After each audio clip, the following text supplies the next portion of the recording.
for the first time. I did, Jeff. I watched with Ducote'S sister as she saw her brother's final moments for the first time. What happened that day was a culmination of split-second decisions and deadly force. Now a family grieves and two police officers come to grips with life-changing decisions they only had moments to make. And the man who started all of it lives with the consequences.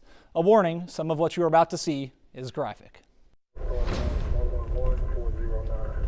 August 7th, 5:30 in the evening, Justin Gregory reports his car stolen to Shreveport police. Where's the car at? It's a white 2009 house, sit right in the alley. If you do. Gregory sounds flustered as he describes the car. It looks just like it. Your name's on it? It's my car. It hasn't got ID on you? I don't have my. Police approach the car. The driver flees. Dispatch, we got white Impala on this suspicious vehicle. He's running from him. He was a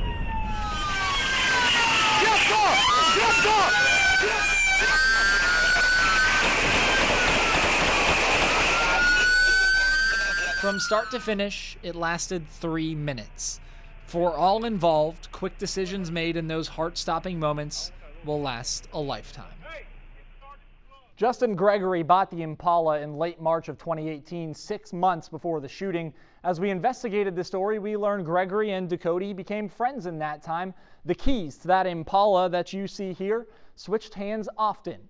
On the day he was killed, Ducote'S family says Michael believed the car was his to use. Michael Ducote'S sister, Alicia, believes jealousy drove Gregory to report the car stolen. He was very jealous, obviously, of my brother. He feared my brother.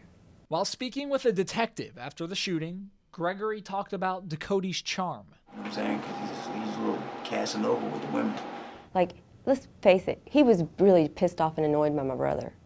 And I guess in his head, he was going to show my brother who he was dealing with or who he really was. Like, Alicia Ducote says after the shooting, she saw a different side of Gregory.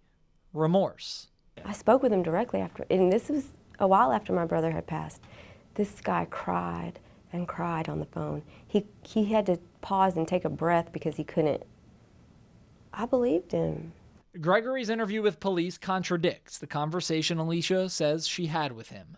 I thought they were being my friends, but really they weren't. The whole time they were trying to steal from me, take my stuff, and it's actually the third time they've taken my car. This last time, he said he was taking my car key to sober me up because I battle with a heroin addiction, and you know, I get pretty bad, like I pass out.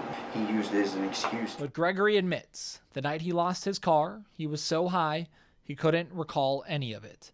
He passed out inside the car. 2 girls told me about it the next morning. I had no clue. I was like, I didn't even remember being in the car. He waited a week to report the car stolen. I feel foolish. I wanted to believe that guy would never want anything bad to happen to my brother. A woman named Jody Watt told police Ducote and Gregory met at her house about a year ago. Watt said Gregory took $500 from her. When she threatened to call police, he offered her the title to the Impala and a bill of sale if he couldn't pay back the $500 in 15 days. I spoke with Watt after the shooting. She told me Gregory never paid her back, so she sold the car to Michael Ducote. Watt admits they never got the sale notarized, but Ducote believed the car was his. Police say Watt described Gregory as a, quote, dirt bag from hell. Do you think his intent was to get your brother killed that day? I think it's possible. Gregory told officers Ducote was, quote, known to have guns. Couple that information with a chase through Shreveport streets and Ducote backing the car into police, and it leads to this.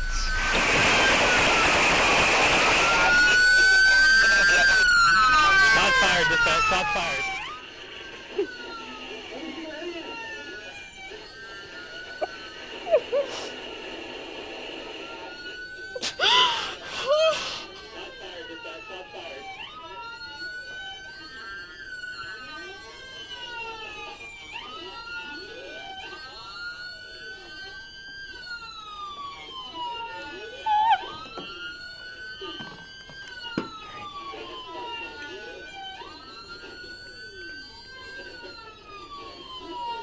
That was crazy. It was so tough for you to come here.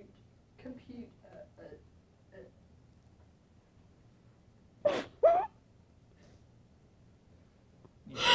That's crazy. What makes you say That was so fast. How do you make that decision? And there was no pause at all. Like in my head, there was a pause, and he was given an opportunity to decide if he wanted to live or die. He was not given an opportunity to live or die. Jody Watt also told police Gregory had come to her house in the past with a sawed-off shotgun. Police found 2 guns in the car the day of the shooting. One of them, a sawed-off shotgun. Do you think your brother was set up? Depends on what you mean by set up. Do I think that he got himself in that car and with those police in front of him all by himself? Absolutely not. Do I think that the outcome would have been the same had he? Nope. The outcome was almost different. Moments before Ducote was shot, Officer Cody Walsworth tried to call off the chase because of wet streets. Hey, Washington, just go ahead and kill it. It's too wet out here. We do chase it. But in that moment, Ducote blows a tire, and 2 officers make what could be the hardest decision they'll ever face. In my heart, I'm begging, I'm hoping, I'm praying to God that he feels something. After it was over, Walsworth told another officer he fired because Ducote put the car in reverse. Walsworth feared the officer behind the car would get run over.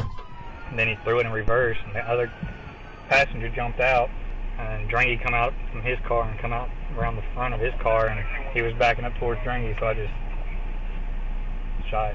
Officer Gregory Washington said he shot because Ducote reached to the ground for what he believed was a gun. In this video, we see Ducote put his hands on his head and hunch over, right as officers fire. Afterwards, Washington is in shock. It's okay. If you need to cry, you cry. You get it out.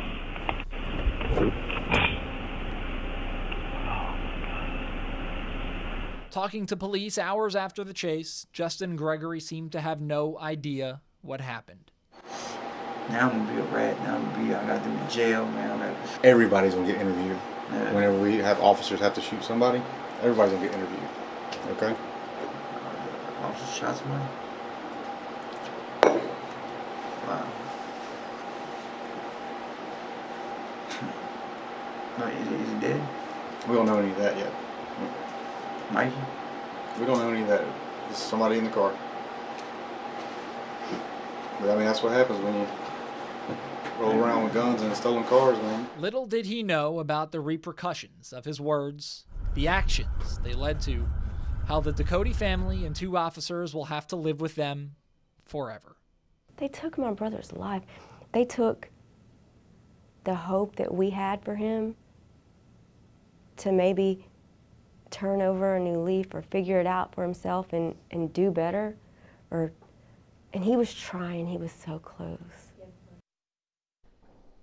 Alicia said her brother was far from perfect. He had a history of nonviolent crimes, including vehicle theft, but he was going on job interviews and had plans to enter into business with a friend to turn his life around. We wanted to get Justin Gregory's side of this story as well, but we couldn't.